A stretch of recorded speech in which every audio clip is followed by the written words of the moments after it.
All right, let's get right into it. Today, we're diving into a topic that's, well, it's a massive multi-billion-dollar industry, but it's also pitched as one of our best shots at tackling the climate crisis. I'm talking about the carbon market. We're going to break down exactly how it works, why it even exists, and get into the really fierce debate about whether it's actually effective. Okay, let's do this. It seems like a wild question, right? Can you actually put a price tag on the air? But, in a way, that's exactly what carbon markets are trying to do. They're built on a really simple economic idea. If something's free, we don't really value it. So if you put a price on pollution, you create this incredibly powerful reason for people to pollute less. And that one idea, well, it's the foundation for everything we're going to talk about today. So here's our game plan. We'll kick things off with the problem itself, then look at this whole idea of pricing pollution. After that, we'll define the absolute key to this whole thing, the carbon credit. Then we'll see the markets in action, weigh the good against the bad, the promise, and the peril. And finally, we'll look ahead to see what the future might hold. Okay, so let's start at square one. Because before we can really get into the solution, we have to be on the same page about the sheer scale of the problem we're facing. Look, the science is in. We are pumping way too much carbon dioxide into our atmosphere. The real fight, the real debate, is about the how. How do we get massive global industries and entire countries to actually cut back?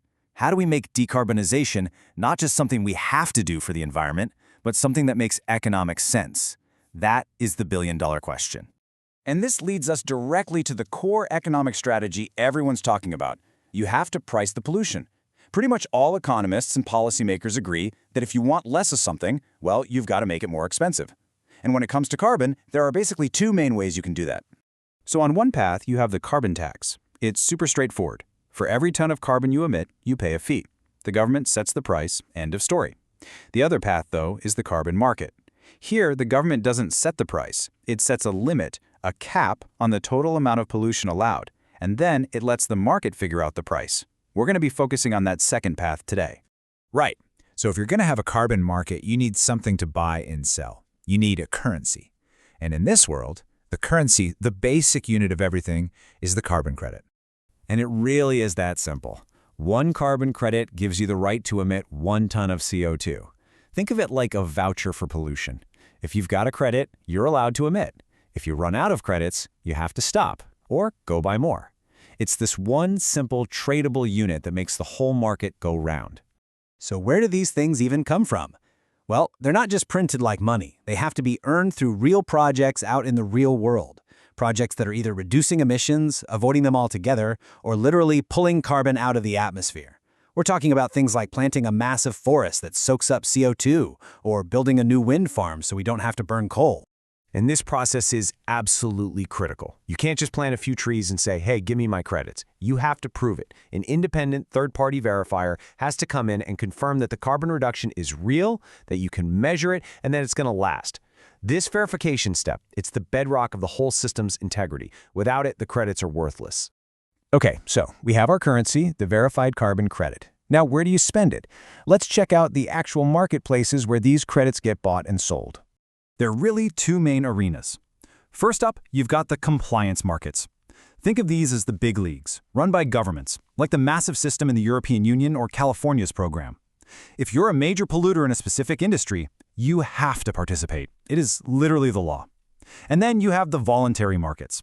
This is where companies like Microsoft or major airlines jump in by choice, usually because they've made a public promise to be carbon neutral or hit some other green goal.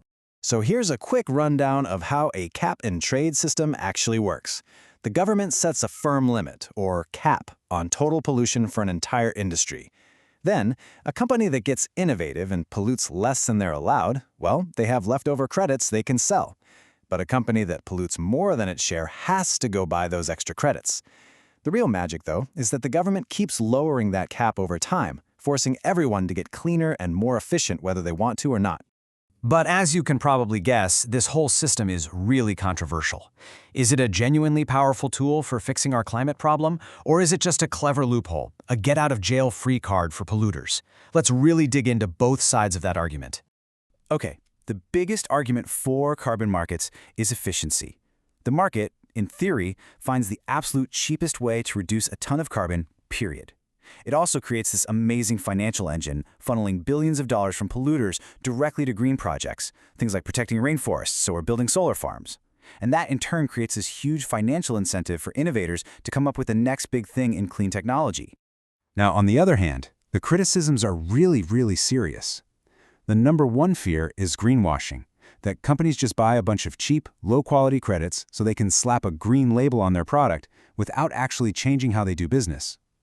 Then there are massive questions about verification, especially this one tricky concept called additionality. What that really means is, would that rainforest have been protected anyway, even without the carbon credit money? If the answer is yes, then you haven't created any additional benefit for the climate. And of course, there's the big moral question. Is it really okay to let companies just pay for a license to pollute? So, with such a heated debate raging, where does that leave us? What does the future actually hold for carbon markets? Can they be fixed? Can they live up to all that promise? I think this quote just nails it.